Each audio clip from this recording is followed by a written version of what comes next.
Hingga kapan Anda akan membiarkan faktor eksternal menentukan perasaan Anda? Sampai kapan Anda akan menyerahkan kedamaian batin Anda kepada kondisi lalu lintas, tatapan orang lain, komentar, atau situasi yang berada di luar kendali Anda? Cukuplah. Saat ini adalah waktu yang tepat untuk mengambil kembali kekuatan Anda. Video ini bukan sekadar refleksi. Ini adalah panggilan mendesak untuk bangkit, berhenti bereaksi terhadap segala sesuatu, dan mulai hidup dengan penguasaan diri, ketenangan, serta kebebasan emosional yang sejati. Karena siapa yang mengendalikan kedamaian batinnya, mengendalikan hidupnya. Anda tidak dilahirkan untuk menjadi budak dari kekacauan orang lain. Anda hadir untuk menjadi penjaga dunia batin Anda. Tetaplah bersama kami, karena dalam beberapa menit ke depan, Anda akan mempelajari cara melindungi kedamaian Anda seperti yang belum pernah dilakukan sebelumnya. Sebelum memulai video ini, saya mengundang Anda untuk melakukan sesuatu yang signifikan. Silakan pergi ke kolom komentar dan tuliskan dengan niat kalimat ini. Hari ini saya memutuskan untuk melindungi kedamaian saya. Saya adalah seorang stoik. Tulis ini bukan hanya untuk meninggalkan jejak, tetapi agar tertanam dalam bawah sadar Anda sebagai pernyataan tegas transformasi. Setiap kata adalah benih yang mulai memprogram ulang pikiran Anda dari dalam. Ini adalah komitmen Anda kepada diri sendiri, kepada ketenangan Anda, kepada kebebasan batin Anda. Jangan lewatkan kesempatan ini. Tinggalkan komentar sekarang dan jadikan kalimat ini sebagai perisai mental Anda untuk segala sesuatu yang akan datang.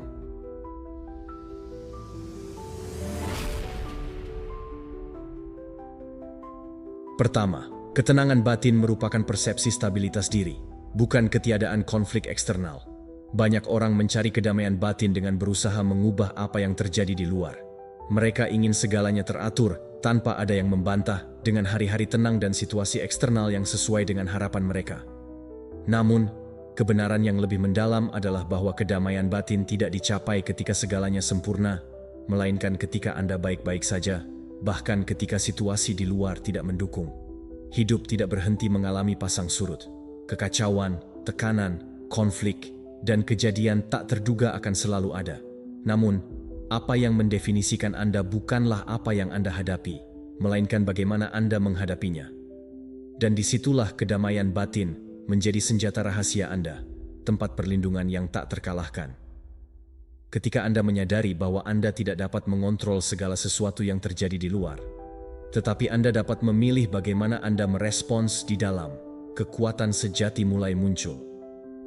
Karena kedamaian Anda tidak seharusnya bergantung pada sikap orang lain, tidak pada lalu lintas, tidak pada pesan yang tidak datang, tidak pada masalah finansial, bahkan tidak pada kehilangan.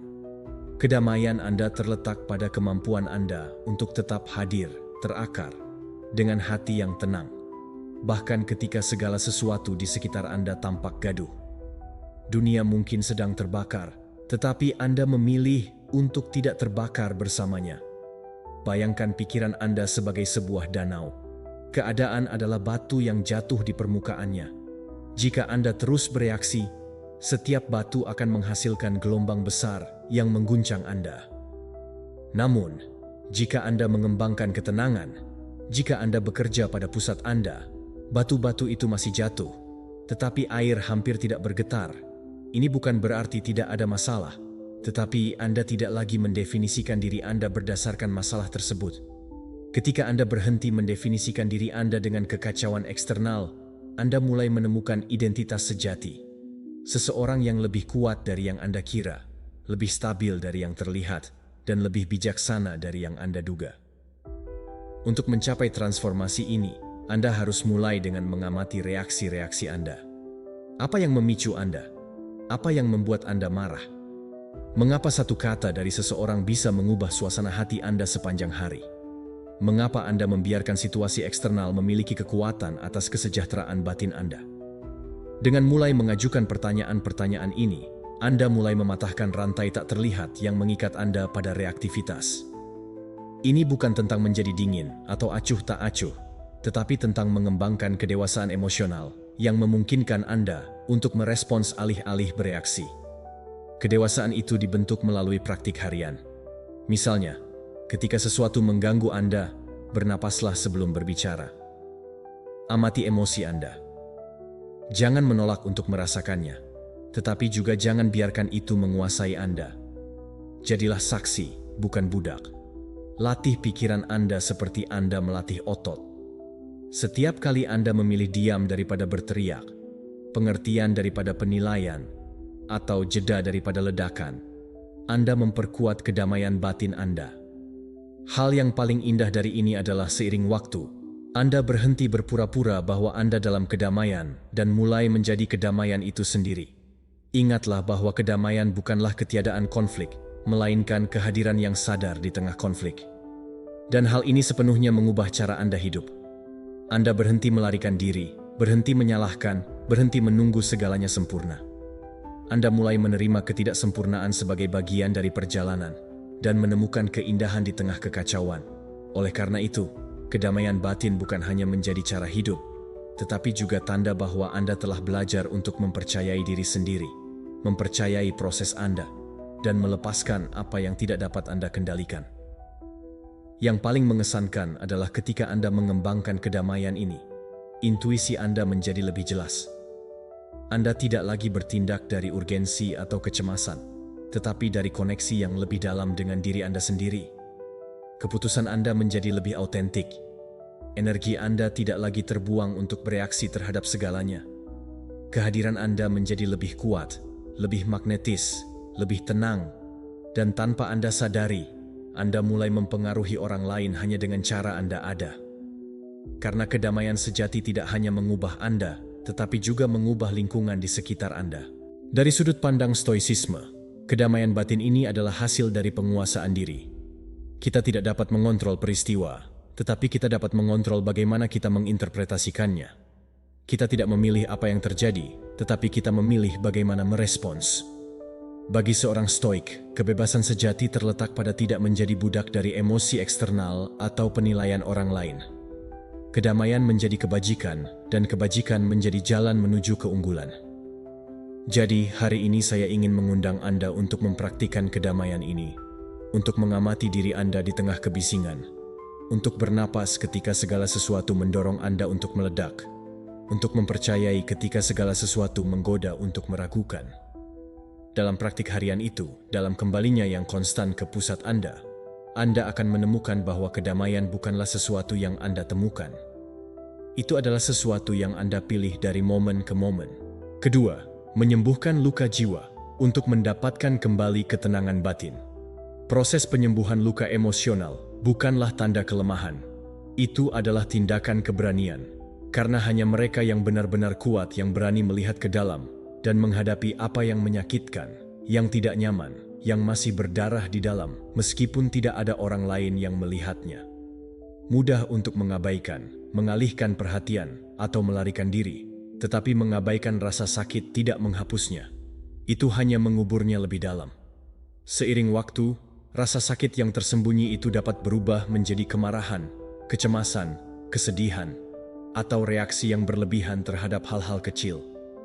Disinilah kita memahami bahwa untuk hidup dalam kedamaian, kita harus terlebih dahulu melewati badai emosional yang kita bawa di dalam. Proses penyembuhan tidaklah instan. Ini bukan tentang membaca kalimat indah dan merasa lebih baik, atau berpura-pura bahwa tidak ada yang terjadi. Penyembuhan adalah memungkinkan diri Anda untuk merasakan apa yang pernah Anda tekan. Ini melibatkan mengingat, menangis, menulis, berbicara, bernapas dalam-dalam, dan melepaskan. Ini adalah memberi diri Anda izin untuk menangis atas luka lama, tanpa menghakimi diri sendiri karena belum menyembuhkannya. Ini adalah memahami bahwa cerita Anda memiliki bekas luka, tetapi bekas luka itu tidak menentukan siapa Anda, melainkan semua yang telah Anda selamatkan. Menyembuhkan adalah menyerah pada proses dengan kerendahan hati, mengetahui bahwa tidak ada garis lurus atau waktu yang tepat, tetapi setiap langkah berharga. Banyak dari momen sulit dalam hidup tidak datang untuk menghancurkan kita, tetapi untuk menunjukkan kepada kita apa yang masih perlu kita sembuhkan.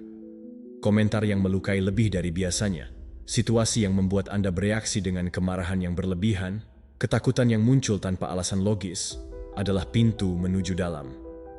Itu adalah tanda yang menunjukkan di mana ada luka, yang meminta perhatian, pemahaman, dan perawatan. Anda tidak rusak.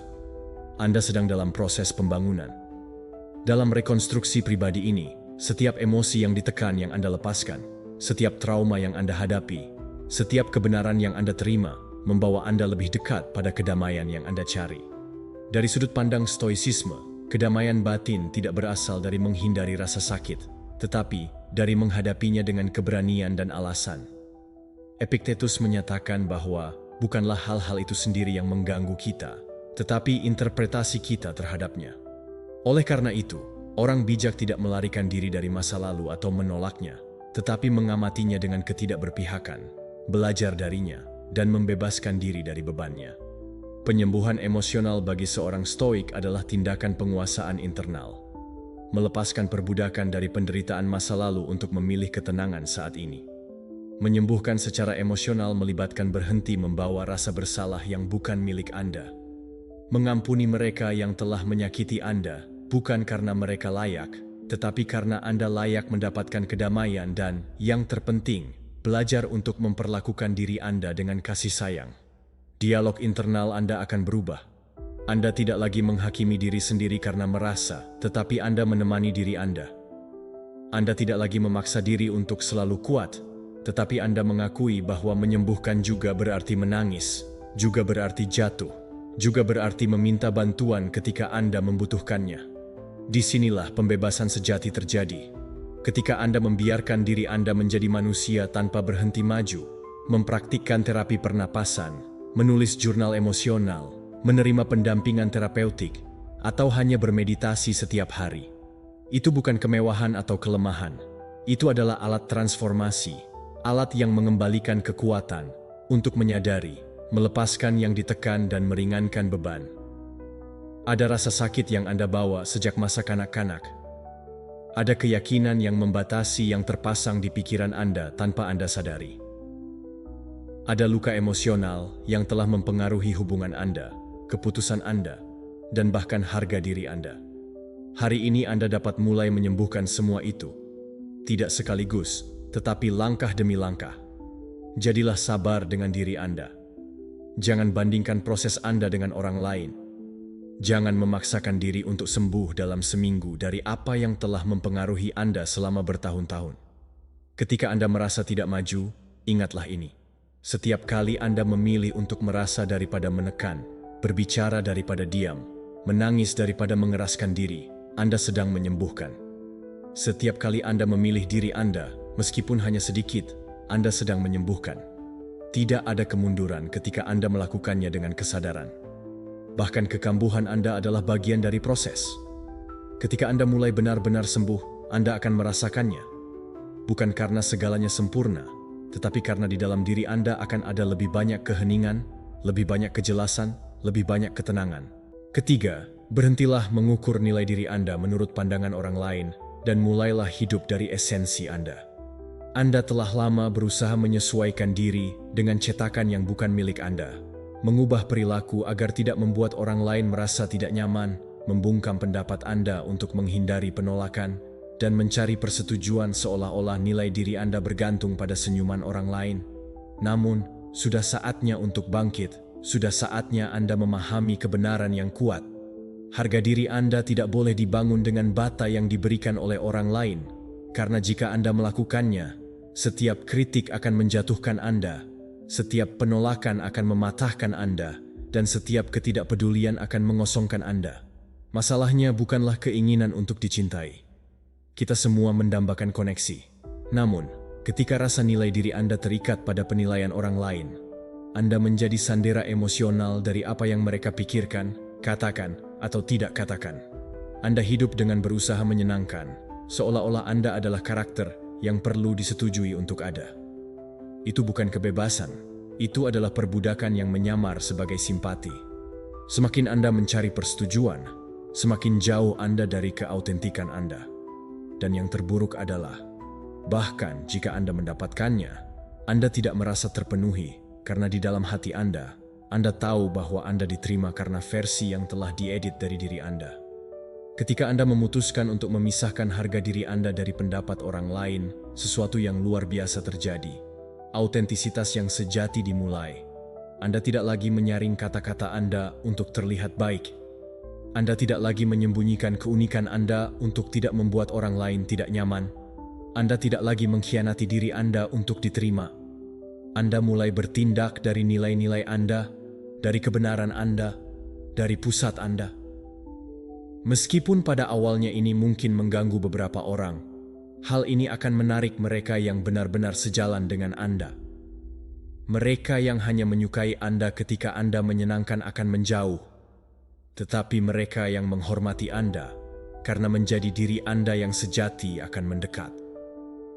Autentisitas bukanlah kesombongan. Ini bukan tentang memaksakan pendapat Anda atau meremehkan pendapat orang lain.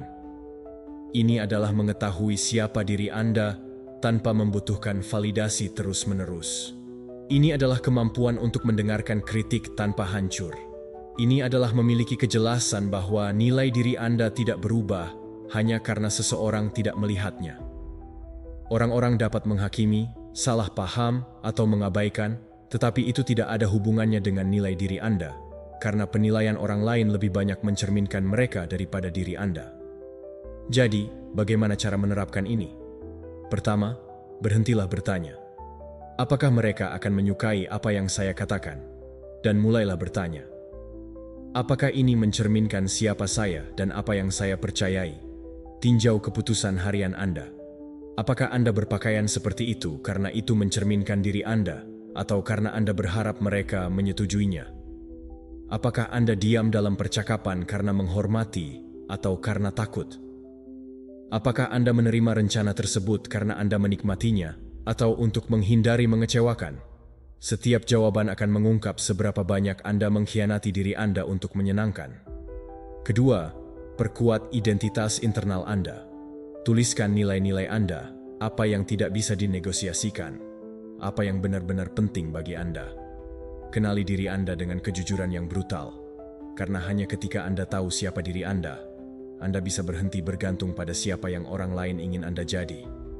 Ini bukan tentang menjadi kebal terhadap dunia, tetapi tentang memastikan bahwa pusat Anda tidak berubah dengan setiap angin. Praktikan tindakan kecil keautentikan setiap hari. Ekspresikan ketidaksetujuan Anda dengan hormat. Jadilah rentan tanpa rasa takut. Katakan tidak tanpa rasa bersalah.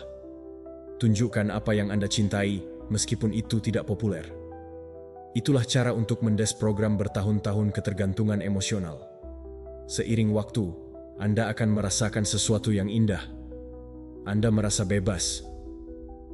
Bebas untuk tidak berpura-pura. Bebas untuk bertindak sesuai dengan diri Anda. Bebas untuk berubah tanpa takut akan penolakan. Kebebasan itu magnetis. Ketika Anda autentik, energi Anda berubah. Anda memancarkan kepercayaan diri, keteguhan, dan kehadiran. Bukan karena Anda sempurna, tetapi karena Anda selaras dengan diri Anda sendiri. Dan hubungan yang dibangun dari sana adalah hubungan yang nyata, mendalam, tanpa topeng atau syarat. Dari sudut pandang stoisisme, bergantung pada penilaian orang lain adalah menyerahkan kebebasan Anda kepada kebetulan. Epictetus menyatakan bahwa kita hanya bertanggung jawab atas apa yang ada di bawah kendali kita, dan apa yang orang lain pikirkan tentang Anda tidak ada dalam kendali itu. Oleh karena itu, terobsesi untuk menyenangkan adalah pemborosan energi dan sumber perbudakan. Keempat, lindungi pikiran Anda seperti sebuah taman, menumbuhkan pikiran positif dan menghilangkan rumput liar. Pikiran Anda seperti sebuah taman dan setiap pikiran adalah sebuah benih. Beberapa benih tumbuh dalam rasa syukur, keberanian, harapan, dan tindakan. Yang lainnya tumbuh sebagai kecemasan, keluhan, penilaian, atau ketakutan. Yang paling berbahaya bukanlah keberadaan benih-benih itu, tetapi ketidaksadaran Anda dalam memilih benih mana yang akan Anda sirami. Banyak orang membiarkan pikiran mereka terbuka seperti tanah yang tidak terawat di mana siapapun dapat masuk dan menanam apapun yang mereka mau. Kata-kata beracun, ide-ide yang membatasi, pesan negatif. Kemudian mereka bertanya, mengapa motivasi saya tidak tumbuh? Mengapa saya tidak merasa damai? Mengapa semuanya terasa kelam? Mereka tidak menyadari bahwa melindungi pikiran adalah tindakan tanggung jawab harian. Anda tidak dapat mengontrol semua yang terjadi di dunia, tetapi Anda dapat memilih apa yang Anda izinkan masuk ke dalam dunia internal Anda. Jika Anda membiarkan rumput liar tumbuh tanpa kontrol, gosip, kritik, ketakutan kolektif, perbandingan yang konstan, segera saja rumput liar itu akan membunuh yang baik dalam diri Anda, mengeringkannya, dan mengkonsumsinya. Anda mulai hidup dari keadaan kekurangan mental. Segala sesuatu tampak sulit, segala sesuatu membuat Anda lelah, segala sesuatu mengancam. Namun, ketika Anda memutuskan untuk menjadi tukang kebun yang sadar dari pikiran Anda mengubah seluruh permainan. Anda tidak lagi membiarkan ide sembarangan masuk, tidak lagi membiarkan kata-kata sembarangan berakar. Anda memilih, merawat, dan menumbuhkan. Mulailah dari yang paling sederhana. Amati apa yang Anda konsumsi setiap hari, apa yang Anda lihat di media sosial, apa yang Anda dengar saat berjalan, apa yang dibicarakan orang-orang yang paling sering Anda habiskan waktu. Jika semua itu membuat Anda merasa cemas, iri, putus asa, atau sinis, jangan abaikan. Anda sedang menyiram rumput liar tanpa menyadarinya. Mulailah menggantinya. Gantilah 1 jam keluhan dengan 1 jam bacaan yang bergizi. Gantilah percakapan kosong dengan pembicaraan yang jujur. Gantilah kritik dengan pujian yang tulus. Ini bukan berarti Anda menjadi naif atau positif secara berlebihan, tetapi Anda memilih untuk memberi nutrisi pada apa yang memperkuat, bukan yang melemahkan. Kunci lain yang kuat: pelajari untuk mengidentifikasi pikiran otomatis negatif dan tantanglah mereka. Tidak semua yang Anda pikirkan adalah kebenaran. Tidak semua yang muncul di pikiran Anda adalah bijaksana. Pikiran memiliki pola. Jika Anda terbiasa dengan pesimisme, setiap situasi akan dilihat dengan kacamata kelabu. Namun, Anda bisa melepas kacamata itu. Anda bisa bertanya, apakah apa yang saya pikirkan ini membantu atau mengkhianati saya? Jika tidak membantu, jangan beri makanan padanya. Biarkan itu mati karena kurang perhatian. Sama seperti tanaman tanpa air akan layu, pikiran tanpa energi juga akan menghilang. Juga perhatikan bahasa Anda. Kata-kata yang Anda gunakan adalah pupuk untuk pikiran Anda. Jika Anda terus berbicara tentang apa yang hilang, tentang apa yang tidak bisa Anda lakukan, tentang apa yang Anda takuti, itu akan tumbuh. Namun, jika Anda berbicara dari iman, dari tindakan, dari niat, itu akan mekar. Gunakan kata-kata Anda sebagai alat untuk menanam. Jangan tanam duri dengan lidah Anda. Sirami keindahan dengan kalimat Anda. Bersyukurlah lebih banyak, keluh lebih sedikit. Nyatakan kemungkinan, bukan bencana. Berbicaralah seolah Anda sedang membangun, bukan menghancurkan. Dan satu hal lagi, kelilingilah diri Anda dengan orang-orang yang juga merawat taman internal mereka. Jika Anda menanam bunga, tetapi seluruh lingkungan Anda melemparkan sampah, kata-kata mereka akan mencemari tanah Anda. Anda tidak perlu memutuskan hubungan dengan semua orang, tetapi Anda perlu menetapkan batasan. Lindungi diri Anda. Pelajari untuk berkata, saya lebih suka tidak membicarakan itu, atau saya perlu menjauh dari percakapan ini. Anda sedang mempertahankan kedamaian, energi, dan mentalitas Anda. Dan itu bukan egoisme, itu adalah cinta diri. Dari sudut pandang stoisisme, pikiran adalah satu-satunya wilayah yang benar-benar milik kita.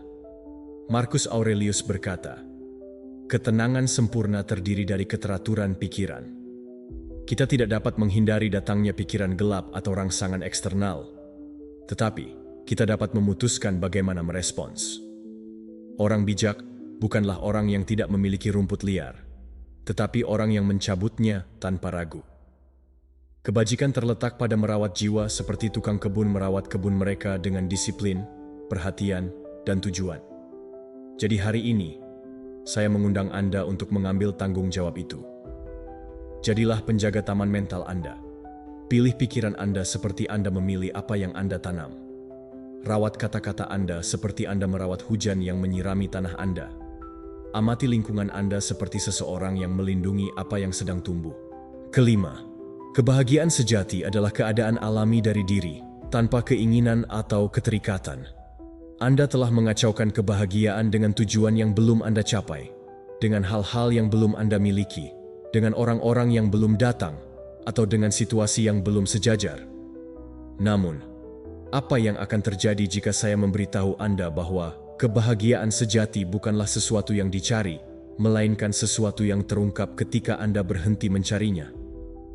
Apa yang benar-benar mengganggu Anda bukanlah apa yang Anda kurang, tetapi keinginan konstan untuk sesuatu yang lebih. Karena begitu Anda mendapatkan apa yang Anda inginkan, keinginan baru muncul. Dan dalam siklus yang tak berujung ini, kebahagiaan menjadi wortel yang selalu tergantung sedikit lebih jauh di depan. Berhentilah sejenak, bernapas, dan lihatlah sekeliling. Apa yang menghalangi Anda merasa lengkap saat ini? Bagian mana dari diri Anda yang memberitahu Anda bahwa Anda masih belum cukup? Suara internal yang selalu menuntut lebih, yang selalu membandingkan, yang selalu menunda kedamaian untuk nanti, bukanlah diri Anda. Itu hanyalah kebiasaan mental. Kebahagiaan sejati muncul ketika Anda berhasil membungkam tuntutan internal itu dan hanya menjadi. Ketika Anda tidak membutuhkan apapun lagi untuk merasa utuh. Ketika Anda menyadari bahwa hidup, bernapas, dan memiliki kesadaran adalah keajaiban yang sudah lengkap. Amatilah bagaimana keinginan menjauhkan Anda dari diri Anda. Anda menginginkan tubuh yang berbeda, rumah yang berbeda, pasangan yang ideal, pengakuan eksternal, dan dalam perlombaan itu, Anda melupakan untuk menikmati siapa diri Anda sekarang. Setiap keinginan adalah penolakan terhadap saat ini. Itu adalah cara untuk mengatakan, ini tidak cukup, dan itu meracuni momen Anda saat ini. Oleh karena itu, ketika Anda mengurangi keinginan, Anda tidak kehilangan hasrat atau tujuan. Anda hanya berhenti menjadikannya sebagai syarat untuk kebahagiaan Anda. Anda tidak lagi berkata, saya akan bahagia ketika. Anda berkata, saya bahagia sementara. Itulah perbedaan yang mengubah segalanya. Ketenangan adalah keadaan alami dari diri Anda. Tetapi masyarakat, pemasaran dan perbandingan telah melatih Anda untuk berada dalam keadaan kegelisahan konstan. Anda perlu lebih. Anda tidak cukup. Anda seharusnya memiliki apa yang dimiliki orang lain. Dan itu menciptakan kebisingan mental yang konstan. Oleh karena itu, sangat penting untuk belajar mengamati keinginan Anda tanpa membiarkan diri Anda terseret oleh mereka. Ini bukan tentang tidak memiliki tujuan, tetapi tentang tidak menjadi budak dari tujuan-tujuan tersebut. Anda bisa menginginkan sesuatu, tetapi tanpa bergantung secara emosional pada pencapaiannya untuk berada dalam kedamaian. Latihlah ini setiap hari. Ketika keinginan muncul, alih-alih berlari untuk memenuhinya, tetaplah sejenak bersamanya. Amati, rasakan. Tanyakan pada diri Anda, apakah saya benar-benar membutuhkan ini untuk bahagia, atau ini hanya ilusi sementara? Anda akan terkejut dengan banyaknya waktu jawaban akan menjadi, saya tidak membutuhkannya. Dalam pengunduran sukarela itu, Anda akan menemukan perasaan kekuatan, ketenangan, dan kebebasan. Karena siapa yang tidak terikat pada apapun, tidak dapat diguncang oleh apapun, dan juga mengembangkan rasa syukur yang aktif. Lihatlah apa yang sudah Anda miliki. Tubuh Anda, pikiran Anda, kemampuan Anda untuk belajar, merasakan, dan tumbuh. Syukurilah bahkan momen-momen sulit, karena mereka juga merupakan bagian dari jalan yang membangkitkan Anda. Ini bukan tentang menyerah, melainkan tentang kelengkapan. Kebahagiaan bukanlah tertawa sepanjang waktu. Itu adalah berada dalam harmoni dengan apa yang ada, tanpa perlu segalanya berubah untuk merasa baik. Dari sudut pandang stoicisme, orang bijak tidak mencari kebahagiaan di luar dirinya. Seneca menulis, kebahagiaan sejati adalah menikmati saat ini tanpa ketergantungan yang cemas pada masa depan. Bagi para stoik, keinginan yang tidak terkontrol adalah sumber penderitaan, karena menempatkan kesejahteraan pada apa yang tidak dapat Anda kendalikan. Namun, jika Anda mengembangkan kebajikan, penerimaan, dan pengendalian diri, Anda akan menemukan bahwa Anda sudah memiliki semua yang Anda butuhkan untuk hidup dengan baik, dan itu tidak dapat dirampas oleh apapun yang eksternal. Hari ini saya ingin mengundang Anda untuk mencoba cara hidup yang berbeda. Jangan lagi mencari di luar, lihatlah ke dalam. Kosongkan pikiran Anda dari tuntutan, dari urgensi, dan dari harapan. Tetaplah bersamamu dalam keheningan. Amati napas Anda, rasakan kehadiran Anda. Dalam momen itu, tanpa apapun yang dikejar, Anda akan merasakan sesuatu yang halus, tetapi luar biasa. Anda sudah ada, Anda sudah lengkap. Dan itu, tanpa hiasan atau syarat, sudah merupakan kebahagiaan. Keenam, pentingnya mencintai dan menerima diri kita sendiri. Anda telah menghabiskan bertahun-tahun mencoba memenuhi standar orang lain, mencari validasi di mata orang lain. Percaya bahwa Anda hanya akan cukup ketika Anda lebih kurus, lebih sukses, lebih kuat, atau lebih pintar. Namun, izinkan saya memberitahu Anda sesuatu dengan hati terbuka. Anda tidak perlu berubah untuk layak dicintai. Anda perlu mencintai diri Anda untuk mulai berubah. Karena titik awal yang sebenarnya bukanlah menghina diri Anda, tetapi penerimaan penuh kasih terhadap siapa diri Anda hari ini. Sebagian besar luka emosional kita tidak berasal dari apa yang orang lain katakan kepada kita, tetapi dari apa yang kita mulai ulangi kepada diri kita sendiri setelahnya. Suara-suara internal yang membisikkan, "Saya tidak cukup, saya selalu gagal, saya tidak akan pernah seperti yang lain." Suara-suara itu tidak lahir bersamaan dengan Anda. Anda mempelajarinya, Anda menyerapnya, tetapi Anda juga bisa melupakannya. Alat paling ampuh untuk melakukannya adalah cinta diri, penerimaan yang sadar, tindakan yang disengaja untuk memperlakukan diri Anda seperti Anda memperlakukan seseorang yang benar-benar Anda cintai. Menerima bukanlah menyerah. Itu tidak berarti Anda berhenti tumbuh atau memperbaiki diri. Ini berarti Anda mengakui nilai diri Anda, bahkan saat Anda dalam proses, bahwa Anda memeluk diri Anda bahkan saat Anda melakukan kesalahan, bahwa Anda tidak mengkondisikan kasih sayang Anda pada pencapaian, pada tubuh, atau pada pengakuan. Jika Anda hanya mengizinkan diri Anda untuk mencintai ketika Anda berada di puncak, Anda akan meninggalkan diri Anda setiap kali Anda tersandung. Namun, jika Anda belajar untuk mendukung diri Anda dalam kesalahan, untuk memberi diri Anda kasih sayang di tengah kekacauan, maka cinta diri Anda menjadi tanpa syarat, dan jenis cinta itu tidak bisa dihentikan. Mengampuni diri Anda juga merupakan bagian dari proses. Berapa kali Anda menghakimi diri Anda karena keputusan di masa lalu? Berapa kali Anda menghukum diri Anda karena tidak tahu lebih banyak, atau karena tidak bertindak berbeda? Namun, Anda melupakan sesuatu yang mendasar. Anda melakukan yang terbaik yang bisa Anda lakukan dengan tingkat kesadaran yang Anda miliki saat itu. Jika hari ini Anda bisa melihatnya dengan lebih jelas, itu bukan alasan untuk merasa bersalah, tetapi tanda pertumbuhan. Jadi hormati evolusi Anda alih-alih meremehkan cerita Anda. Setiap langkah membawakan Anda ke sini. Mulailah berbicara dengan lebih baik kepada diri Anda. Kata-kata internal Anda adalah makanan atau racun. Anda tidak bisa mekar jika setiap hari Anda mengulangi bahwa Anda tidak berharga. Bicaralah dengan diri Anda seperti Anda berbicara dengan sahabat Anda. Jadilah lembut dengan luka-luka Anda. Jadilah sabar dengan proses Anda. Jadilah dermawan dengan jalan Anda. Dialog internal Anda bisa menjadi sumber penyembuhan yang paling kuat atau penyebab terdalam dari penderitaan Anda. Anda yang memilih. Kembangkan juga koneksi spiritual Anda. Ingatlah bahwa Anda adalah anak yang dicintai oleh Tuhan. Bukan karena apa yang Anda lakukan, tetapi karena siapa Anda. Bukan karena kinerja Anda, tetapi karena keberadaan Anda. Anda adalah bagian dari rencana yang lebih besar, dan nilai diri Anda tidak bergantung pada produktivitas Anda atau kesalahan Anda di masa lalu. Ketika Anda melihat diri Anda seperti Tuhan melihat Anda, dengan mata kasih, pengertian, dan tujuan, cinta diri Anda berhenti menjadi rapuh dan menjadi akar yang dalam yang menopang Anda bahkan di hari-hari tergelap.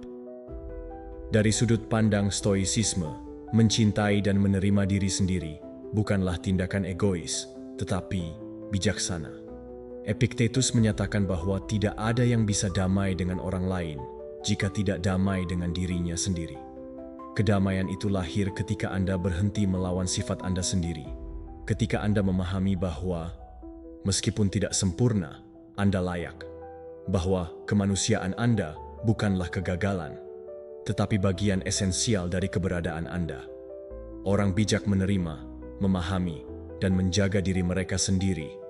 karena mereka tahu bahwa pikiran dan jiwa mereka adalah wilayah pertama yang harus mereka kuasai dengan kebajikan. Jadi hari ini, saya mengundang Anda untuk membuat keputusan yang berbeda. Lihatlah diri Anda dengan cara lain, bukan dengan kritikan, tetapi dengan cinta. Terima tubuh Anda, cerita Anda, kepekaan Anda, dan ritme Anda. Berhentilah membandingkan diri Anda. Berhentilah menuntut diri Anda seolah-olah Anda adalah proyek yang rusak yang memerlukan perbaikan mendesak. Anda sudah lengkap. Anda sudah berharga. Ketika Anda benar-benar mempercayainya, Anda akan mulai hidup dari tempat harmoni dan bukan dari kekurangan. Cintailah diri Anda. Ampuni diri Anda. Peluk diri Anda. Karena hanya ketika Anda damai dengan diri sendiri, Anda dapat hidup damai dengan dunia. Ketika Anda belajar menerima diri Anda apa adanya, Anda membuka pintu untuk menjadi yang terbaik yang dapat Anda capai. Ketujuh, pelajarilah untuk melepaskan kendali dan mempercayai aliran alami kehidupan. Anda telah berusaha mengendalikan setiap aspek hidup Anda, seolah-olah itu satu-satunya cara untuk merasa aman.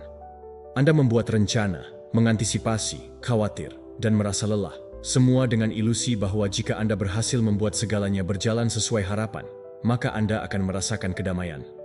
Namun, berapa kali kehidupan telah menunjukkan kepada Anda bahwa itu tidak berfungsi seperti itu? Berapa kali apa yang paling sukar untuk Anda lepaskan adalah apa yang paling perlu Anda biarkan pergi? Semakin banyak Anda mengontrol, semakin sedikit Anda hidup. Semakin banyak Anda memaksa, semakin frustrasi Anda. Dan semakin Anda melawan aliran alami kehidupan, semakin banyak Anda menderita. Melepaskan bukanlah menyerah. Itu adalah tindakan kepercayaan yang mendalam. Ini bermakna, saya tidak memiliki semua jawaban, tetapi saya percaya bahwa ada tatanan yang lebih besar yang membimbing saya. Ini adalah pemahaman bahwa Anda tidak dapat mengontrol apa yang orang lain fikirkan, apa yang terjadi esok, atau bagaimana segala sesuatu berkembang. Namun, Anda dapat memutuskan bagaimana Anda bereaksi, bagaimana Anda menghadapi, dan bagaimana Anda memilih untuk menafsirkan. Ketika Anda fokus pada apa yang benar-benar tergantung pada Anda, sesuatu di dalam diri Anda akan selaras. Anda tidak lagi perlu semuanya sempurna untuk merasakan ketenangan. Anda tidak lagi bergantung pada apakah rencana tersebut dilaksanakan dengan tepat untuk menjaga keseimbangan Anda. Akar dari penderitaan terletak pada kebutuhan agar segala sesuatu berbeda dari apa adanya. Apakah Anda ingin orang itu berubah, situasi itu membaik, atau hasil itu muncul? Namun, sementara Anda berpegang teguh, Anda merasa lelah. Sebaliknya, ketika Anda melepaskan kebutuhan untuk mengontrol, ketika Anda membiarkan kehidupan mengalir tanpa memaksakan kecemasan Anda menemukan jenis kedamaian yang tidak memerlukan penjelasan. Anda belajar untuk percaya, menunggu dengan iman, dan bertindak tanpa terikat pada hasil. Ini tidak bermakna Anda tetap diam atau tidak peduli. Ini bermakna melakukan bagian Anda dengan kesadaran dan kemudian melepaskan sisanya. Ini bermakna memahami bahwa tanggung jawab Anda berakhir di tempat yang tidak dapat Anda kendalikan. Dan disitulah banyak orang terjebak. Mereka berusaha mengendalikan apa yang berada di luar jangkauan mereka. Dan kerana itu mereka hidup dalam keletihan, ketegangan, dan rasa takut. Namun, Anda dapat memilih untuk berbeza. Anda dapat belajar untuk mengamati siklus kehidupan tanpa melawan mereka, menerima bahwa ada hal-hal yang tidak kita fahami pada saat itu, tetapi yang kemudian mengungkapkan maknanya. Percayalah pada prosesnya. Kehidupan tidak melawan Anda. Bahkan ketika semuanya tampak runtuh, mungkin sebenarnya sedang diatur ulang. Pintu yang tertutup tidak selalu merupakan kerugian. Kadang-kadang itu adalah perlindungan. Jalan yang tidak berhasil tidak selalu merupakan kegagalan.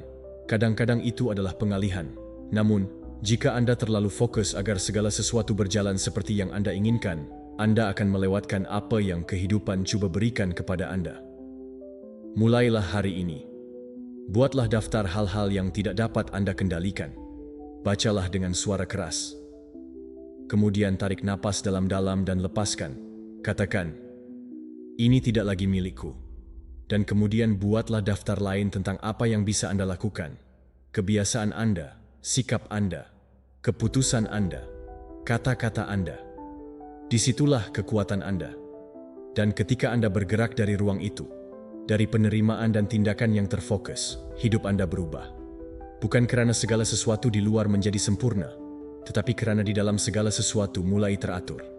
Dari sudut pandang stoicisme, berusaha mengendalikan yang tidak dapat dikendalikan adalah sumber penderitaan manusia. Epictetus mengingatkan kita bahwa ada hal-hal yang tergantung pada kita dan ada hal-hal yang tidak. Orang bijak hanya fokus pada yang pertama. Ketika Anda menerima bahwa aliran kehidupan memiliki logikanya sendiri dan bahwa tugas Anda adalah merespons dengan kebajikan dan ketenangan, Anda mendapatkan kembali kebebasan Anda. Anda berhenti menjadi budak hasil, waktu, atau cara. Anda hidup dengan ringan, tenang, dan tak tergoyahkan. Jadi hari ini, buatlah komitmen ini untuk diri Anda sendiri. Saya akan melepaskan, saya akan mempercayai, saya akan berhenti memaksakan ketakutan saya pada kehidupan. Karena ketika Anda berhenti memaksakan, semuanya mulai mengalir, dan dalam aliran itu, Anda menemukan bahwa apa yang Anda cari tidak dicapai dengan usaha yang tegang, tetapi dengan kehadiran, iman, dan pengabdian. Kehidupan tidak perlu Anda kendalikan, ia hanya perlu Anda jalani. Kedelapan, hargai waktu sendirian sebagai momen suci untuk kembali kepada esensi diri Anda. Anda telah melarikan diri dari kesendirian, seolah-olah itu adalah hukuman ketika, pada kenyataannya, itu adalah tempat perlindungan. Anda telah memenuhi diri Anda dengan kebisingan, layar, percakapan kosong, dan kesibukan konstan untuk tidak terjebak sendirian dengan diri Anda sendiri. Namun, tahukah Anda apa yang terjadi ketika Anda akhirnya berhenti? Kebenaran muncul karena keheningan mengungkapkan apa yang disembunyikan oleh kebisingan. Dan dalam keheningan itu, Anda tidak sendirian. Anda bersama diri Anda, dan itu sudah cukup. Kesendirian bukanlah ketiadaan cinta. Itu adalah ruang untuk menemukan kembali diri Anda. Ini adalah tempat suci di mana Anda bisa mendengarkan suara internal Anda tanpa gangguan, di mana Anda bisa berhenti menyenangkan semua orang dan mulai bertanya, apa yang benar-benar saya butuhkan? Dalam kesendirian, Anda bisa kembali kepada diri Anda. Mengingat siapa diri Anda tanpa topeng, tanpa tuntutan, dan tanpa kewajiban orang lain. Ini adalah saat di mana dunia padam dan kesadaran Anda menyala. Dan dalam kejelasan yang tenang itu, Anda mulai sembuh, memahami, dan membuat keputusan yang lahir dari pusat Anda, bukan dari tekanan eksternal. Ada kebijaksanaan yang hanya muncul ketika Anda sendirian. Anda tidak bisa mendengar intuisi jika Anda dibanjiri oleh pendapat. Anda tidak bisa tahu apa yang sebenarnya Anda rasakan jika Anda terus-menerus teralihkan. Masalahnya bukanlah kesendirian. Masalahnya adalah Anda belum terbiasa berada dengan diri Anda sendiri tanpa menghakimi. Namun, semakin Anda berlatih dalam keadaan ini, semakin Anda belajar menikmati kebersamaan Anda sendiri. Anda mulai melihat diri Anda dengan cara yang berbeda, berhenti melarikan diri dari diri Anda, dan menjadi tempat perlindungan bagi diri Anda sendiri. Dan bagaimana cara mempraktikkan ini? Dengan meluangkan waktu suci setiap hari. Bisa jadi pagi-pagi sekali atau sebelum tidur. Matikan ponsel Anda, duduk dalam keheningan, bernapas. Anda tidak perlu melakukan sesuatu yang heroik, hanya berada. Anda bisa meditasi, menulis pikiran Anda, atau berjalan di tempat yang tenang. Yang penting adalah tanpa gangguan, tanpa tuntutan, dan tanpa kebisingan yang dipinjam. Dalam jeda itu, jiwa Anda berbicara, dan apa yang dikatakannya tidak berteriak, tetapi berbisik. Oleh karena itu, Anda memerlukan keheningan untuk mendengarnya. Di ruang itu dengan diri Anda sendiri, Anda akan menemukan bahwa ada luka yang tertutup oleh kesibukan, emosi yang tidak pernah Anda validasi, dan mimpi yang telah Anda lupakan karena mengikuti kerumunan. Namun, Anda juga akan menemukan kekuatan, kejelasan, dan fokus. Karena ketika Anda bersama diri Anda, dengan kehadiran tanpa menghakimi, lahir hubungan yang lebih kuat dengan diri Anda sendiri. Anda menjadi teman bagi pikiran Anda, menjadi saksi bagi dunia internal Anda, dan dari sana Anda bisa membangun jalan yang lebih selaras dengan esensi Anda. Mudah untuk tersesat di tengah kebisingan dunia. Mudah untuk bertindak karena dorongan, mengatakan ya untuk segalanya, menunda istirahat Anda, dan berpura-pura tersenyum. Namun, Ketika Anda memberi diri Anda hadiah untuk sendirian, meskipun hanya untuk beberapa menit sehari, Anda mendapatkan kembali kekuatan Anda, karena Anda berhenti bereaksi dan mulai memilih.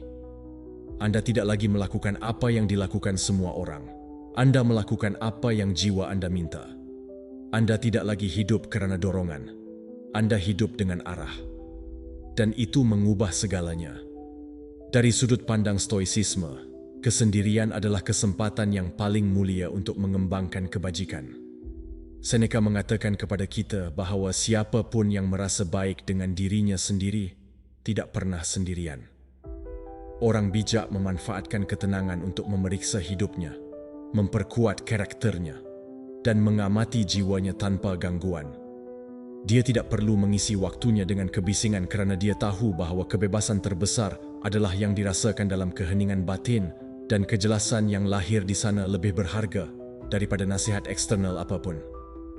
Jadi hari ini, saya mengundang Anda untuk berhenti takut pada kesendirian, untuk menjadikannya sebagai kuil Anda, sebagai rumah batin Anda, bukan sebagai tempat kesedihan, tetapi sebagai ruang untuk kembali terhubung. Anda tidak lengkap kerana sendirian. Anda lebih dekat dengan diri Anda, dan semakin Anda mengenal diri Anda, semakin otentik Anda hidup, semakin jelas keputusan Anda, dan semakin damai Anda. Kesendirian bukanlah kekosongan, itu adalah cermin. Dan ketika Anda memiliki keberanian untuk melihat diri Anda di dalamnya, Anda menemukan bahwa apa yang selalu Anda cari di luar sudah ada di dalam diri Anda. 9. Bernapas dalam-dalam membantu Anda memfokuskan pikiran dan menjaga keseimbangan. Anda terbiasa bereaksi sebelum bernapas, berteriak sebelum berpikir, dan berlari sebelum berhenti. Namun, bagaimana jika saya katakan bahwa satu napas sederhana bisa mengubah segalanya?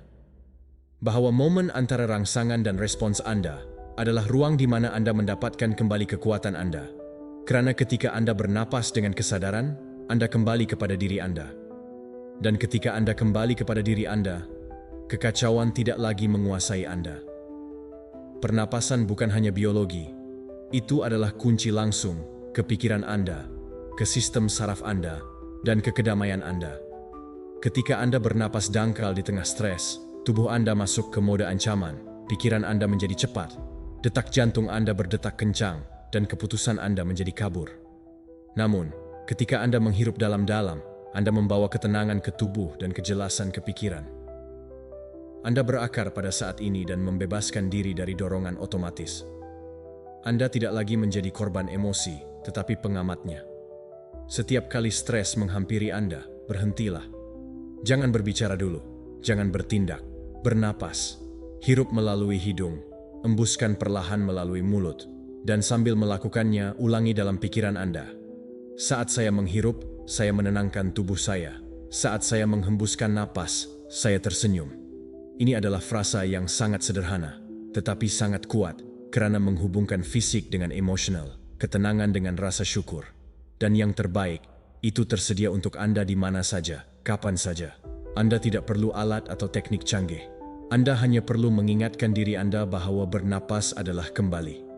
Latihan ini tidak hanya mengubah bagaimana Anda merasa, itu mengubah bagaimana Anda merespons. Kerana ketika Anda berhenti sejenak, Anda menghindari mengucapkan hal-hal yang kemudian Anda sesali. Anda menghindari keputusan reaktif yang menjauhkan Anda dari siapa yang ingin Anda jadi.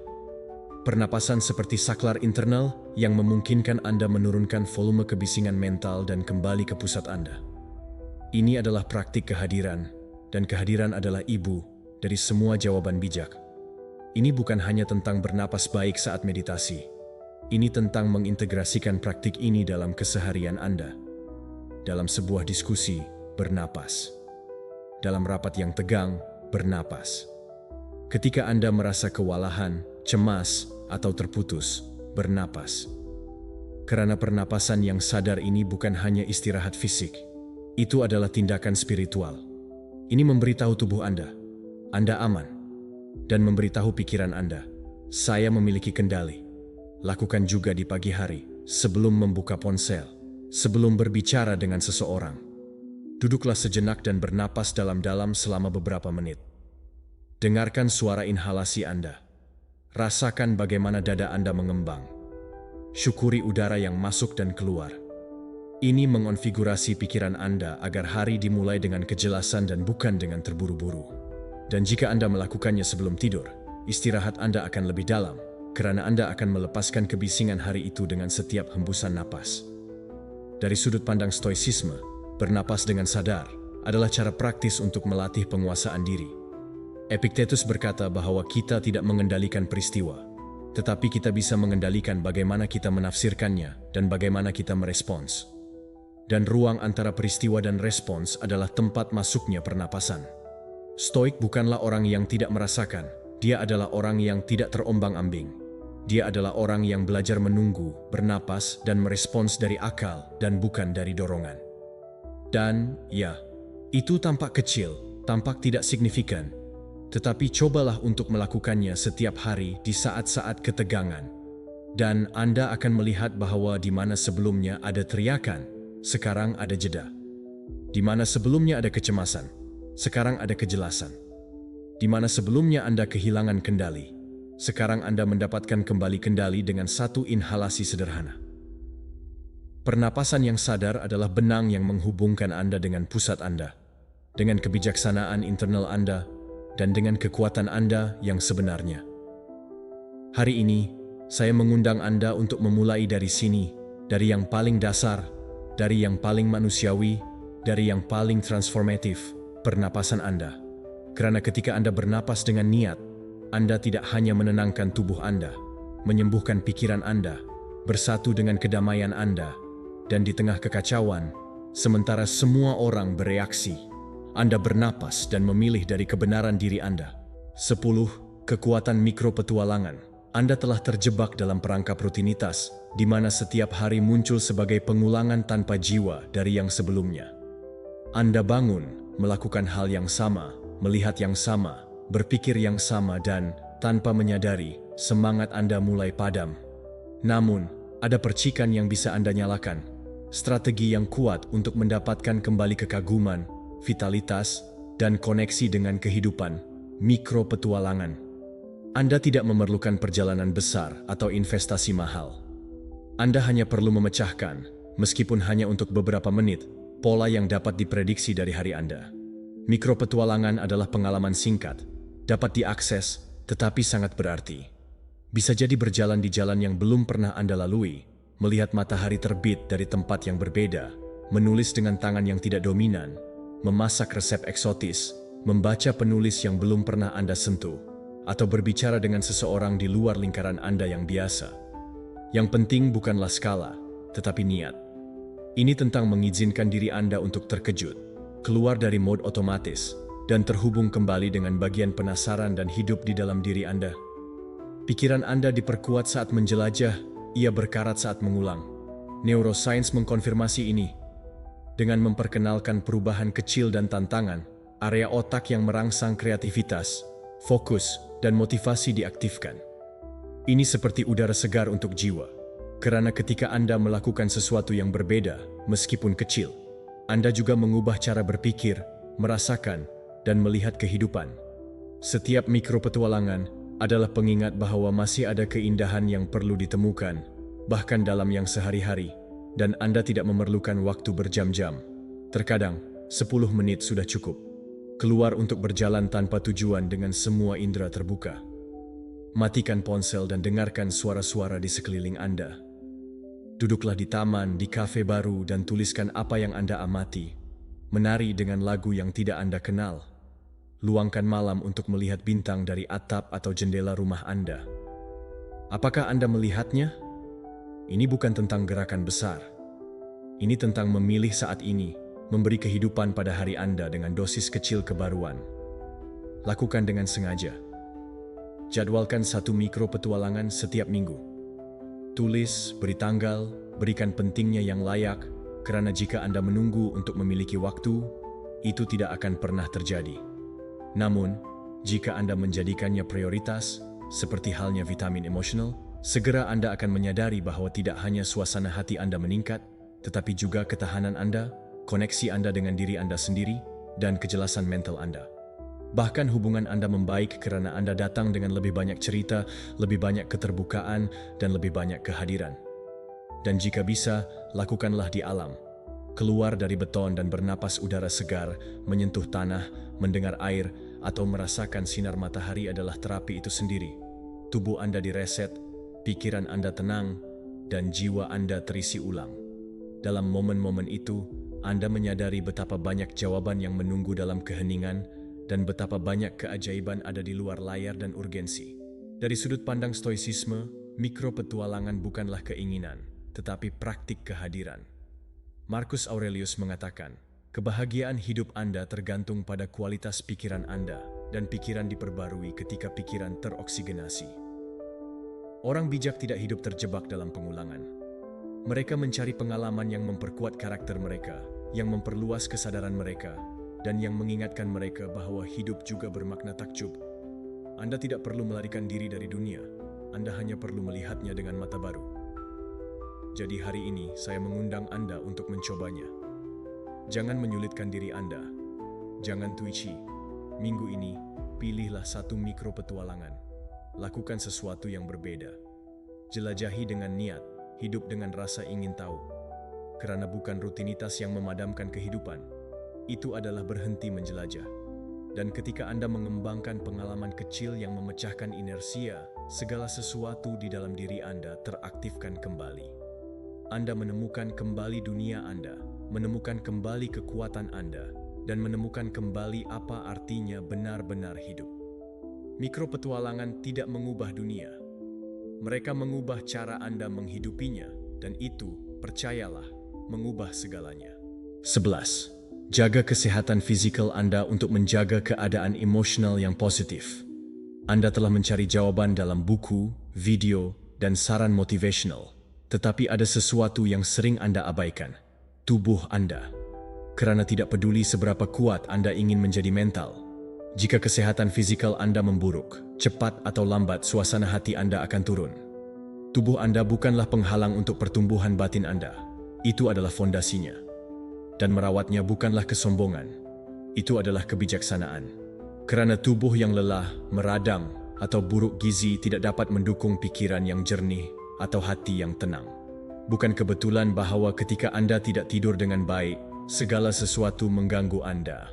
Bahwa ketika Anda makan buruk selama berhari-hari, Anda merasa cemas atau depresi tanpa alasan yang jelas. Dan ketika Anda berhenti bergerak, Anda kehilangan motivasi. Dan itu bukan kelemahan, itu adalah biologi, sistem saraf Anda, keseimbangan hormonal Anda, kemampuan Anda untuk mengelola stres, semuanya terkait erat dengan bagaimana Anda memperlakukan tubuh Anda. Dan yang terbaik adalah Anda tidak perlu menjadi atlet untuk mendapatkan kembali koneksi itu. Anda hanya perlu kembali ke hal-hal dasar. Mulailah dengan yang paling mendasar dan paling diabaikan. Tidur. Anda tidak bisa mengharapkan untuk memiliki kejelasan, fokus, dan suasana hati yang baik jika Anda hanya bertahan dengan 5 jam istirahat. Tidur yang baik bukanlah kemewahan, itu adalah tindakan mencintai diri sendiri. Ketika tubuh Anda memperbaiki diri, pikiran Anda direset, dan sistem emosional Anda diatur ulang. Jadi hari ini, jangan menetapkan tujuan lain. Tetapkan waktu tetap untuk tidur. Matikan layar sebelumnya. Ciptakan ritual istirahat, dan Anda akan melihat bagaimana segala sesuatu mulai membaik tanpa usaha. Kemudian, perhatikan apa yang Anda makan.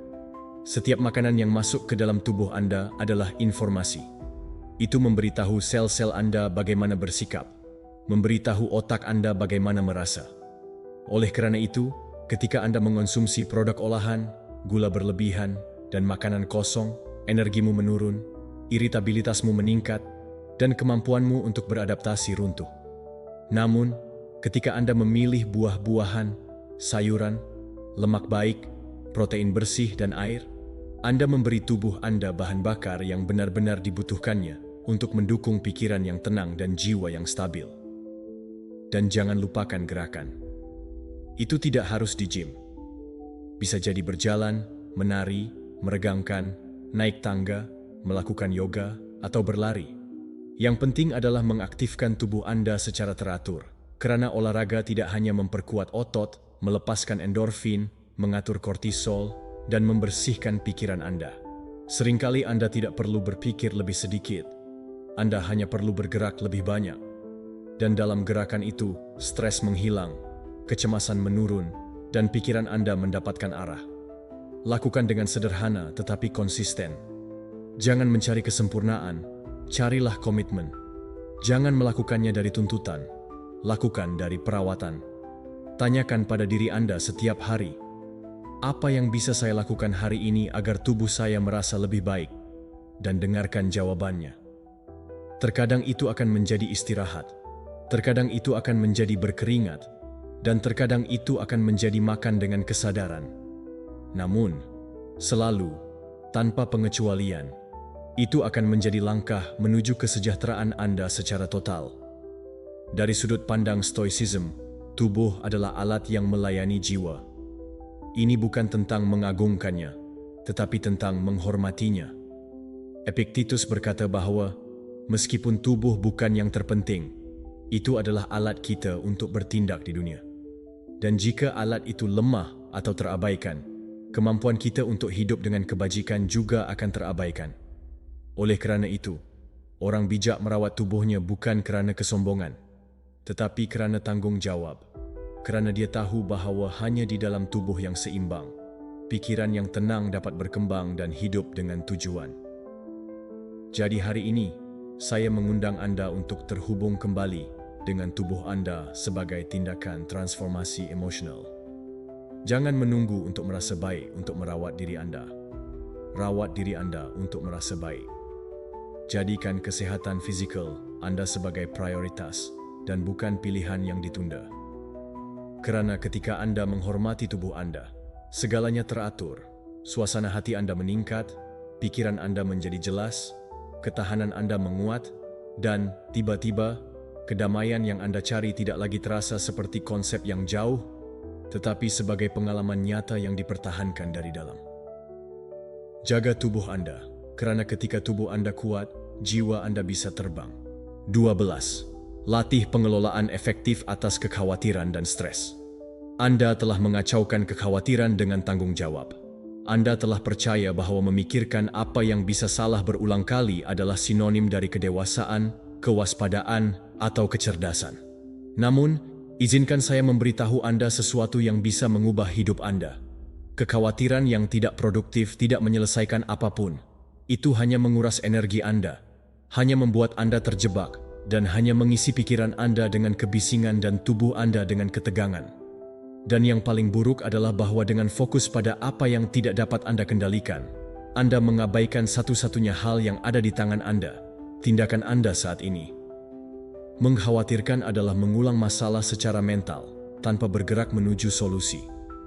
Ini seperti terjebak dalam roda hamster, berputar tanpa maju. Namun, itu bukan refleksi. Itu adalah kelelahan. Apa yang Anda butuhkan bukanlah berpikir lebih banyak, tetapi berpikir lebih baik. Ini adalah membedakan antara mengkhawatirkan dan mengurus. Kerana ketika Anda mengurus, Anda memilih untuk bertindak dan dengan bertindak, Anda mendapatkan kembali kekuatan. Tindakan, sekecil apapun, adalah antidot terhadap kecemasan. Langkah pertama adalah mengidentifikasi dengan jujur kekhawatiran Anda. Buatlah daftar. Tuliskan apa yang mencuri kedamaian Anda. Kemudian, ambil setiap poin dan tanyakan pada diri Anda, apakah ini tergantung pada saya atau tidak? Jika jawabannya tidak, lepaskan. Berhenti memberi makan pikiran yang tidak membawamu kemanapun. Jika jawabannya ya, tetapkan apa yang bisa Anda lakukan hari ini, bukan esok, hari ini, dan lakukanlah. Distingsi itu mengubah hidup, kerana menghentikan pikiran Anda berputar dalam lingkaran yang sama dan mulai fokus pada solusi yang nyata. Latih ini setiap kali Anda merasa stres menghampiri Anda. Bernapas, amati pikiran Anda. Apakah Anda bertindak atau terjebak dalam lingkaran? Jika Anda terjebak, keluar, tuliskan, minta bantuan, putuskan satu langkah. Seringkali kecemasan menghilang bukan kerana masalahnya menghilang, tetapi kerana Anda berhenti merasa tak berdaya. Bertindak memberimu kekuatan. Memilih arah meskipun tidak sempurna memberimu stabilitas emosional. Dan juga pelajari untuk melepaskan apa yang tidak bisa Anda selesaikan sekarang. Beberapa situasi membutuhkan waktu, yang lain tergantung pada orang-orang yang tidak bisa Anda kendalikan, Yang lain hanya melampaui jangkauan Anda, dan berpegang teguh padanya hanya akan memperbanyak kecemasan Anda. Latih pikiran Anda untuk mengatakan, "Ini tidak menjadi milikku sekarang." Dan fokuslah pada apa yang bisa Anda lakukan, merawat tubuh Anda, merapikan ruang Anda, tidur lebih baik, meminta bantuan, bernapas, berdoa, dan percaya. Jangan lupakan dampak yang ditimbulkan oleh kekhawatiran yang konstan pada kesehatan fisikal Anda. Itu meningkatkan kortisol, menguras sistem saraf Anda, dan melemahkan sistem imun Anda. Hidup dalam keadaan waspada permanen adalah hidup setengah-setengah. Karena sementara pikiran Anda terjebak dalam apa yang bisa terjadi, tubuh Anda menderita apa yang sudah terjadi dan saat ini hilang dalam kabut dan Anda berhak hidup dengan lebih jelas, dengan lebih banyak kehadiran, dan dengan lebih banyak ketenangan, dan itu dimulai dengan mendisiplinkan perhatian Anda. Dari sudut pandang stoisisme, mengkhawatirkan apa yang tidak tergantung pada Anda adalah penggunaan energi vital Anda yang tidak berguna. Epictetus berkata, "Lakukan yang terbaik yang Anda bisa dengan apa yang ada dalam kekuasaan Anda, dan terima sisanya sebagaimana adanya." Stoik tidak mengabaikan masalah, tetapi mereka juga tidak menyerahkan kedamaian mereka kepada mereka. Pelajari untuk menerima apa yang tidak bisa diubah dan untuk bertindak atas apa yang bisa. Dan penerimaan itu bukanlah pasif. Itu adalah kebijaksanaan. Ini adalah pengertian bahwa kekuatan Anda tidak terletak pada kendali absolut, tetapi pada respons yang sadar. Jadi hari ini, saya mengundang Anda untuk membangun kebiasaan baru. Setiap kali kekhawatiran muncul, tanggapi dengan pertanyaan, "Apa yang bisa saya lakukan sekarang?" Dan jika jawabannya jelas, lakukanlah. Jika tidak, lepaskan, bernapas. Alihkan perhatian Anda ke sesuatu yang berguna, sesuatu yang mulia, sesuatu yang membangun alih-alih menguras. Karena Anda tidak dilahirkan untuk hidup tertekan oleh apa yang tidak Anda ketahui. Anda dilahirkan untuk hidup dari ketenangan yang tahu bahwa Anda melakukan bagian Anda, dan itu sudah cukup. Dan dari ketenangan itu, segalanya mulai teratur di dalam diri Anda. 13. Prioritaskan istirahat yang baik untuk stabilitas mental dan emosional. Sudah menjadi hal yang biasa untuk hidup dalam keadaan lelah, merespons dengan iritasi, melupakan detail, dan merasa terputus seolah semua itu adalah bagian dari kehidupan dewasa. Namun, itu bukanlah hal yang seharusnya. Apa yang Anda butuhkan bukanlah kekuatan kehendak, motivasi, atau lebih banyak waktu. Apa yang Anda butuhkan adalah istirahat. Tidur yang baik bukanlah kemewahan. Itu adalah kebutuhan biologis, emosional, dan mental. Dan ketika Anda mengabaikannya, segalanya menjadi kacau. Pikiran Anda menjadi kacau, emosi Anda menjadi tidak teratur, dan energi Anda habis sebelum hari dimulai.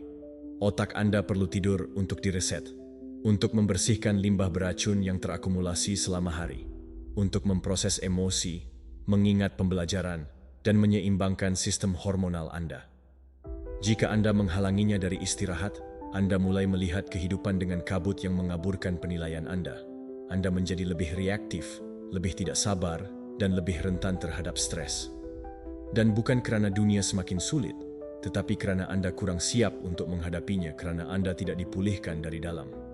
Tidur bukanlah membuang waktu, itu adalah cara untuk mendapatkan waktu. Ini adalah cara untuk mengalahkan kecemasan, suasana hati yang buruk, kelelahan, dan keterputusan. Ini adalah dasar yang tenang yang mendukung semua kemampuan Anda selama hari. Apakah Anda ingin berpikir lebih baik? Tidur. Apakah Anda ingin lebih sabar dengan orang-orang terkasih Anda? Tidur. Apakah Anda ingin membuat keputusan yang jelas tanpa ledakan emosi? Tidur. Tidak ada biohack, suplemen, atau trik mental yang dapat menggantikan regenerasi yang terjadi di otak Anda saat Anda tidur nyenyak. Dan bukan hanya tentang jumlahnya, tetapi juga tentang kualitas tidur. Oleh karena itu, sangat penting untuk menciptakan lingkungan yang mengundang istirahat. Matikan layar setidaknya 1 jam sebelum tidur. Cahaya biru dari perangkat mengganggu ritme sirkadian Anda dan menipu tubuh Anda untuk percaya bahwa masih siang. Hindari makanan berat, percakapan intens, atau konten yang merangsang tepat sebelum tidur. Sebagai gantinya, ciptakan rutinitas yang memberitahu tubuh Anda Saatnya untuk melepaskan. Cahaya redup, pernapasan dalam, bacaan yang tenang, atau bahkan doa lembut. Semua itu penting untuk melatih pikiran Anda dalam seni menyerah pada tidur. Lingkungan juga penting. Pastikan kamar Anda menjadi tempat perlindungan, bukan tempat penyimpanan stres. Bersihkan ruang, turunkan suhu, dan matikan lampu yang tidak perlu.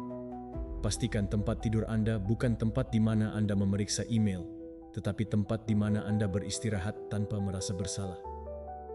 Dan yang paling penting, hormati jam tidur seperti Anda menghormati komitmen terpenting Anda, karena ini adalah komitmen untuk diri Anda sendiri, untuk kesejahteraan Anda, dan untuk kesehatan emosional Anda. Ketika Anda mulai tidur dengan baik, Anda akan segera merasakan perubahan. Anda merasa lebih stabil, lebih optimis, dan lebih fokus. Hari Anda tidak lagi terasa seperti pertarungan yang berat. Pikiran Anda menjadi jernih. Emosi Anda teratur dengan sendirinya. Anda tidak perlu berusaha keras untuk menjaga ketenangan, karena Anda tidak lagi berjuang melawan kelelahan yang tidak terlihat yang merusak kedamaian Anda dari dalam.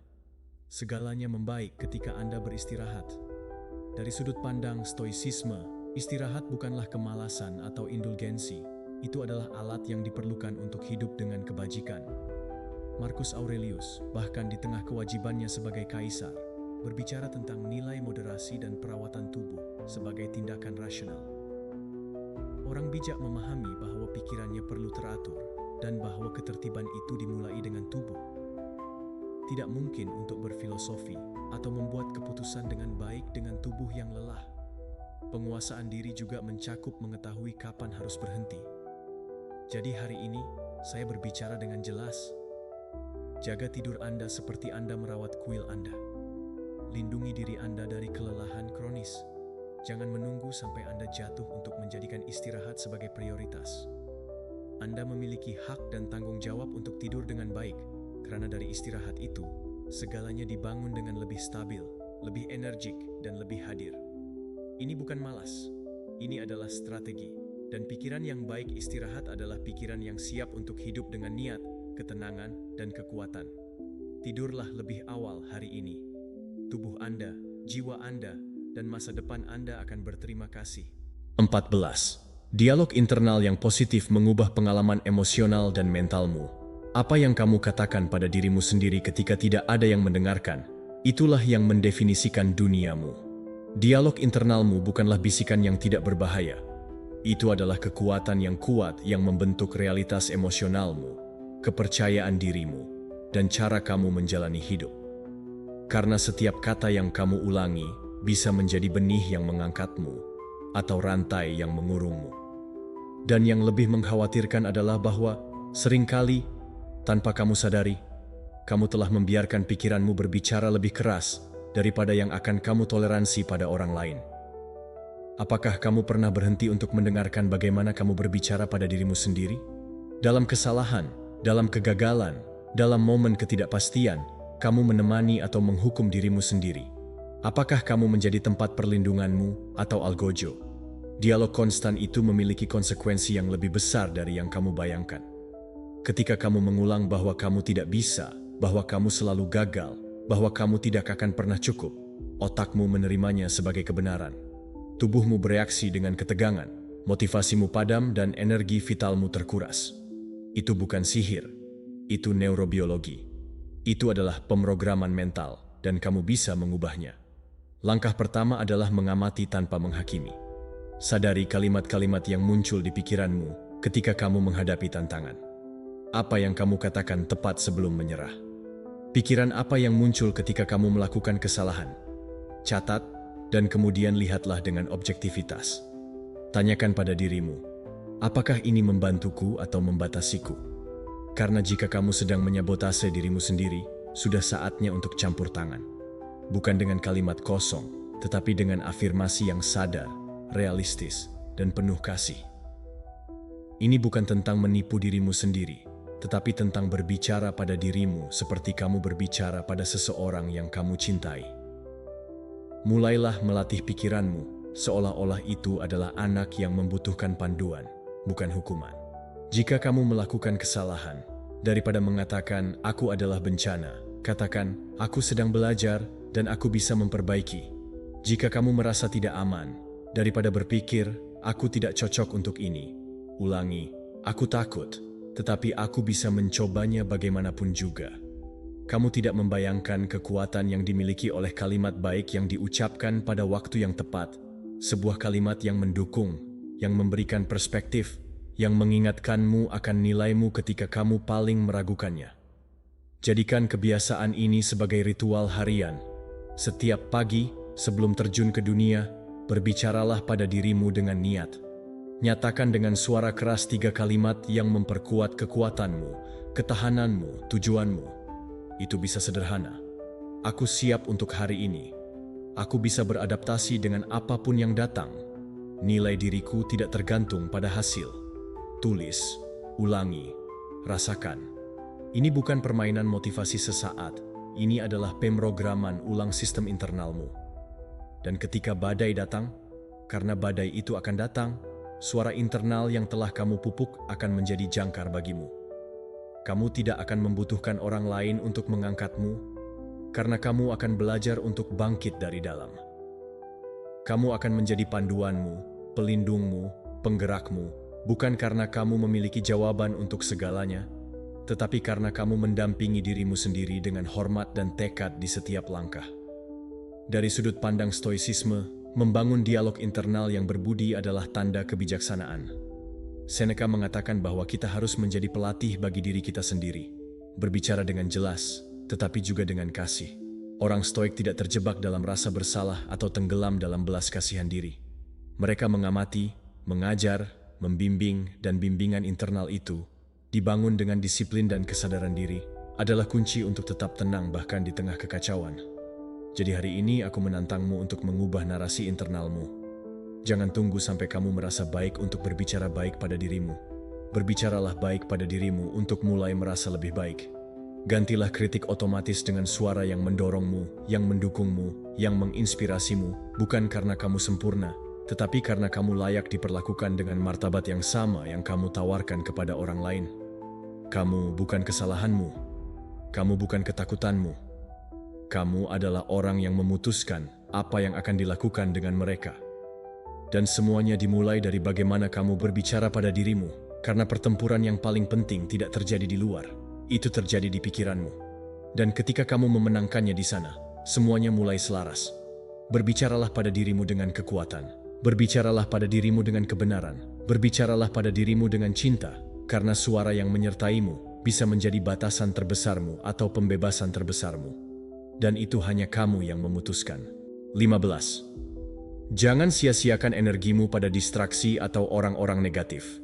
Setiap hari kamu bangun dengan tingkat energi mental, emosional, dan fisik yang terbatas, dan bagaimana kamu menggunakannya menentukan arah hidupmu. Tidak peduli seberapa banyak bakat yang kamu miliki, berapa banyak tujuan yang telah kamu tulis, atau berapa banyak afirmasi yang kamu ulang. Jika kamu membiarkan energimu mengalir melalui lubang-lubang distraksi dan orang-orang negatif, kamu sedang menyabotase kemajuanmu sendiri. Kamu tidak perlu lebih banyak jam dalam sehari. Kamu perlu melindungi apa yang sudah kamu miliki. Amati dengan saksama berapa kali kamu membuka ponsel tanpa alasan. Berapa banyak diskusi tidak berguna yang kamu lakukan karena kebanggaan? Berapa banyak waktu yang kamu habiskan dalam lingkungan yang hanya memelihara keluhan, penilaian, dan kecemburuan? Setiap kali kamu memasuki wilayah itu, kamu tidak hanya kehilangan menit, kamu kehilangan kejernihan, kehilangan motivasi, kehilangan fokus, dan ketika saatnya tiba untuk melakukan yang penting, kamu merasa lelah, terpecah-pecah, tanpa kekuatan. Bukan karena kamu tidak bisa, tetapi karena kamu sudah menghabiskan energimu pada hal yang tidak berharga.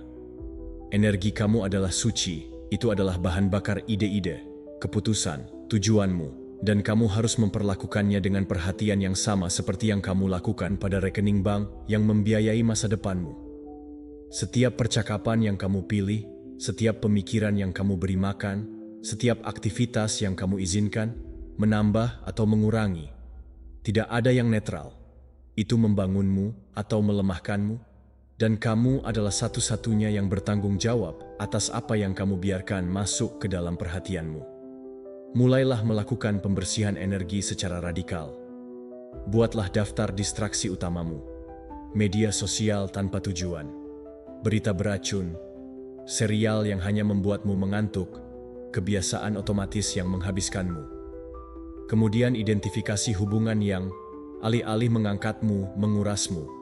Orang-orang yang selalu mengeluh, yang mengkritik, yang mengejek tujuanmu, yang hanya mencarimu ketika mereka membutuhkan sesuatu. Tanyakan pada dirimu dengan berani, apakah ini menambah atau menguras? Dan jika jawabannya jelas, bertindaklah. Bukan dari penghakiman, tetapi dari tanggung jawab. Kamu tidak perlu memutuskan semuanya sekaligus, tetapi kamu bisa menetapkan batasan. Lebih sedikit waktu, lebih sedikit akses, lebih sedikit ketersediaan untuk apa yang tidak memberimu manfaat. Dan saat kamu melakukannya, kamu akan terkejut. Kejernihan, fokus, motivasi alami mulai muncul, karena energimu mulai bersirkulasi ke tempat yang benar-benar penting. Dan ketika kamu fokus, dengan pikiran yang bersih dari kebisingan dan hati yang bebas dari beban yang tidak perlu, kamu maju lebih jauh dalam satu hari dibandingkan sebelumnya dalam satu minggu. Isi ruang baru itu dengan apa yang menguatkanmu. Buku yang memberi nutrisi pada pikiranmu, percakapan yang membangkitkan jiwamu, kebiasaan yang membangun karaktermu. Latih keheningan, olahraga, pembelajaran, rasa syukur. Tindakan ini tidak hanya memberimu kedamaian, mereka mengembalikan kekuatanmu, menjadikanmu pemilik waktumu, arsitek harimu, pelindung nasibmu. Dari sudut pandang stoisisme, orang bijak tidak menyia-nyiakan energinya pada apa yang tidak dapat dia kendalikan atau pada apa yang tidak memiliki nilai. Marcus Aurelius mengatakannya dengan jelas, perhatian adalah sumber daya yang terbatas. Fokuskan pada yang penting. Orang stoik disiplin dengan pikirannya, dengan kebiasaannya, dengan hubungannya, bukan karena dia dingin, tetapi karena dia memahami bahwa setiap tetes perhatian yang diarahkan pada kekacauan adalah satu tetes lebih sedikit yang diarahkan pada kebajikan. Jadi hari ini berkomitmenlah pada dirimu sendiri. Jangan sia-siakan energimu pada apa yang membuatmu terpecah belah, pada apa yang mengurasmu, pada apa yang tidak menghormatimu. Kamu tidak di sini untuk menghibur kebisingan atau untuk menyenangkan mereka yang menarikmu ke bawah. Kamu di sini untuk membangun dirimu, untuk tumbuh, untuk mewujudkan yang terbaik dalam dirimu. Dan itu hanya mungkin ketika kamu memiliki keberanian untuk melindungi energimu, seolah-olah itu adalah harta yang paling berharga. Matikan apa yang mengalihkan perhatianmu. Jauhkan dirimu dari mereka yang tidak menghormatimu, dan arahkan kekuatanmu kepada apa yang mendekatkanmu pada hidup yang kamu layak dapatkan. Karena ketika kamu memutuskan untuk fokus, ketika kamu secara sadar memilih kepada apa dan siapa kamu memberikan energimu, semuanya mulai berubah. Kamu berubah, lingkunganmu berubah, nasibmu berubah. Itu bukan sihir, itu fokus, itu keputusan, itu cinta diri yang diubah menjadi disiplin. Dan begitulah cara membangun kehidupan yang kuat, kokoh, dan otentik. Semuanya dimulai ketika kamu memutuskan untuk berhenti menyia-nyiakan apa yang paling berharga, energimu yang vital.